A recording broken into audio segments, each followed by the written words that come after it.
Bonjour, je suis Madame Iraki. On est sur la deuxième partie de l'entretien PNC. Vous êtes face au recruteur. Alors, c'est un entretien face-to-face où on va décortiquer tous les points de votre CV. On va poser pas mal de questions. Préparez-vous sans stress. Alors, on peut vous commencer par la fameuse question « Présentez-vous ». Alors, j'ai déjà dit pas mal de fois que évitez les citations chronologiques. Évitez de déballer les informations sur le CV. Évitez de citer toutes les informations que vous avez parce que vous mettez le recruteur mal à l'aise. Il peut en aucun cas déceler les points importants de votre CV. Il n'est pas là pour faire l'effort pour vous. C'est à vous de le faire. Alors, comment procéder? Il faut partir sur une présentation synthèse sur des piliers. Par exemple, parler. Lors de votre formation, vous avez fait ça. C'est le premier pilier relatif à la formation. Parler de sécurité, secourisme, sauvetage et donner des exemples de ce que vous avez appris. Deuxièmement, un autre pilier commercial, que vous connaissez les techniques de vente et vous êtes à l'aise avec le service clientèle. Et troisièmement, là, vous avancez une de vos qualités, que vous avez un esprit managériel, que vous êtes à l'aise pour gérer une équipe. Et même si vous n'avez pas travaillé, repérez-vous à la période où vous étiez, je ne sais pas, à l'école, où vous organisiez des sorties et que vous êtes une personne qui peut faire ça sans aucun souci. Ça veut dire, vous dites que vous vous projetez dans l'avenir, que vous voulez éventuellement évoluer dans cette société et vous avez cet esprit d'équipe. Simple. Si on vous pose une autre question, par exemple, qu'est-ce que c'est que la qualité pour vous? D'accord? Définissez la qualité. Ne cherche pas à compliquer la vie. La qualité, c'est un service ou un produit qui dépasse les attentes des passagers. C'est un fonctionnement basé sur la satisfaction clientèle. Ça veut dire zéro incident, zéro réclamation. Client rentre avec un sourire, il sort avec le même sourire. C'est ça, en fait, la qualité. Parlons de la qualité, on peut vous poser la question concernant votre qualité à vous. Vous allez nous dire quelles sont vos qualités. Faites très attention. N'essayez pas d'emprunter des informations sur Internet et les coller sur votre CV parce que ça peut ne pas vous ressembler. Le recruteur, il est très intelligent et il peut déceler à travers les questions votre propre personnalité. Dans ce cas, ne tombez pas dans ce piège. C'est simple, il faut donner des qualités qui peuvent travailler positivement et en votre faveur en relation avec le métier d'aviation. Ça veut dire, c'est à un moment où vous allez vous vendre. Allez, vendez-vous positivement. Dites que vous avez la capacité à suivre les procédures dans les détails. Ça, c'est une qualité demandée d'un PNC. Il n'y a pas droit à l'erreur.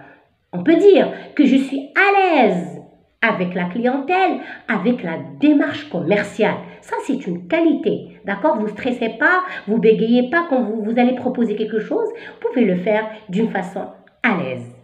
Aussi, vous allez dire que vous avez le sens du service, que vous avez le sens de réactivité. Ça, c'est une qualité. Si vous avez un incident, vous n'allez pas rester la bouche ouverte. Ça veut dire que vous pouvez réagir d'une façon saine. Vous pouvez aussi avancer une qualité, c'est la qualité de résistance, surtout résistance au stress. Eh bien, le métier de PNC, il n'y a pas que le voyage et l'argent, et il rencontre des stars ou de belles personnes, il y a aussi c'est un métier de stress. Mais il faut dire que que vous gérez le stress, que vous pouvez résister au stress lorsque vous êtes une personne qui pratique le sport ou vous faites de la musique, même si vous ne faites pas de sport, dites que vous faites de la marche. On ne va pas savoir est-ce que vous le faites ou pas. Très bien. Alors, on peut dire aussi une autre qualité, c'est la flexibilité. Et c'est demander à un PNC d'être flexible. Ça veut dire que vous n'avez pas de souci de travailler le week-end, l'après-midi, la matinée, très tôt le matin, très tard le soir, ou des conditions climatiques qu'en fait vous n'avez pas l'habitude. Et je ne sais pas, ou de travailler dans je ne sais pas, dans des destinations où il y a une déstabilisation géopolitique. Vous pouvez montrer que vous êtes flexible. Ça, c'est des qualités qu'il faut avancer. On peut aussi vous demander qu'est-ce qu'un bon vol pour vous. Si jamais vous êtes pris parmi nous, qu'est-ce qu'un bon vol? Eh bien, vous ne vous laissez pas emporter et dire « Ah oui, un bon vol, c'est une destination que j'ai jamais vue. » Alors, sachez qu'on n'a rien vu. D'accord? Maintenant, on ne parle pas de toi, on parle des choses en relation avec la compagnie. D'accord? Il faut dire un vrai vol, un bon vol, je veux dire pour moi, c'est quand l'équipage et moi, nous n'avons pas été obligés d'avoir recours à nos connaissances en matière de secourisme, de sécurité. Tout s'est bien passé, le client est rentré avec le sourire et il est sorti avec le sourire. C'est ça un bon vol. On peut vous coincer avec une autre question. En fait, c'est une question piège où on vous donne le choix de choisir, je ne sais pas, quel secteur, sur quel secteur vous voulez travailler. Au sol, je ne sais pas, l'essentiel, pas mal de destinations. Et après, ne tombez pas dans le piège. Il faut dire, pour l'apprentissage de ce métier, tous les secteurs sont les bienvenus. N'importe quelle proposition, elle est bienvenue parce que le service, il diffère d'une destination à une autre, d'un secteur à un autre. Les clients, ils diffèrent et le service diffère. Mais ce qui reste le même, c'est l'exigence du métier, c'est le professionnalisme. C'est ça, il faut vous démarquer par ça. Un conseil pour les personnes qui ne parlent pas anglais fluent, c'est même pas la peine de le mentionner sur le CV parce que sur le temps, on va savoir que vous n'êtes pas fluent in English, vous ne parlez pas extraordinaire anglais. Il faut dire les choses réelles, il ne faut pas mentir.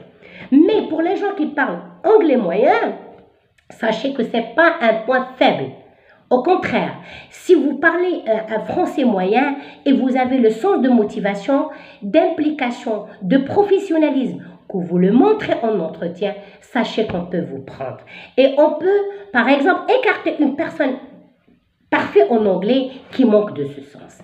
Personnellement, je vous souhaite good luck et ouverte à toutes vos questions. L'avenir.